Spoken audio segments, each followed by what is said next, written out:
Hello everyone, welcome back to our channel Divya women's world. అయితే చాలా బాగున్నాను. మీరు ఎలా ఉన్నారో కామెంట్ సెక్షన్లో కామెంట్ చేయండి. ఈ వీడియోలో మనం హాఫ్ కేజీ కేక్కి సరిపడా బేస్ ఎలా రెడీ చేసుకోవాలో చూసేద్దాం. ఫస్ట్ అయితే ఒక గిన్నె పెట్టేసి దాని మీద జల్లెడ పెట్టేసి దాంట్లో మనం హాఫ్ కప్కి సరిపడా మైదా తీసుకోండి. వీడియోలో చూపిస్తున్న మెజర్మెంట్ చూసేయండి, క్లారిటీగా ఉంటుంది. హాఫ్ కప్ మైదా తీసుకొని దాంట్లో half teaspoon baking powder వేసుకోండి. అలాగే పావు టీ స్పూన్ బేకింగ్ సోడా 2 మొత్తం వేసేసి జల్లించుకోండి. ఇలా వీడియోలో చూపిస్తున్నట్టు అలా జల్లించుకోవడం వల్ల మొత్తం మంచిగా కలిసిపోయి మనకి కేక్ అనేది మంచిగా పొంగుతుంది.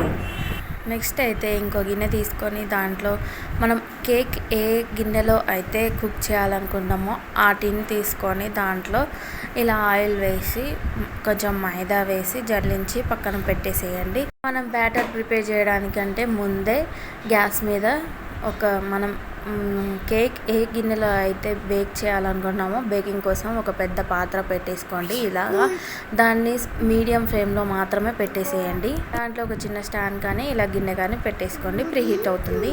2 ఎగ్స్ తీసుకున్నాను. అవి వాటర్లో వేస్తే తేలితే అవి తేలకుండా లోపలే ఉంటే అవి మంచిగా ఉన్నట్టు. ఈ టెస్ట్ మాత్రం ఖచ్చితంగా చేసుకోండి. 2 ఎగ్స్ అనేది బాగా బీట్ చేసుకోండి మిక్సీలో వేసేసి.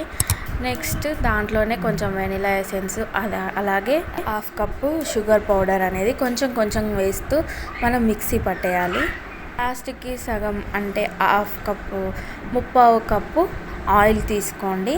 అది ఫ్లేవర్లెస్ ఆయిల్, సన్ఫ్లవర్ ఆయిల్ అలాంటిదండి. కలిసేలాగా ఒక 2 మినిట్స్ బ్లెండ్ చేయండి.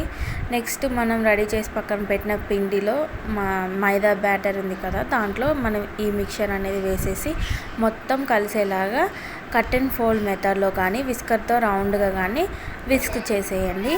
నెక్స్ట్ మనం ఏ టిన్ అయితే తీసుకున్నామో దాంట్లో వేసేసి ఒక 30 to 35 మినిట్స్ అయితే బేక్ చేయండి. చూడండి, నాకైతే 35 మినిట్స్ పట్టింది. ఇలా స్పాంజ్ అయితే సూపర్గా వచ్చింది. బన్ చూడండి, ఇలా ప్రెస్ చేస్తుంటే అలా పైకి వచ్చేస్తుంది. మీకు కనుక ఈ వీడియో నచ్చినట్టయితే ప్లీజ్ సబ్స్క్రైబ్ చేసుకోండి. ఇలాంటి మరిన్ని వీడియోస్ కోసం మన ఛానల్ని ఫాలో అవ్వండి. అలాగే కామెంట్ సెక్షన్లో కామెంట్ చేయండి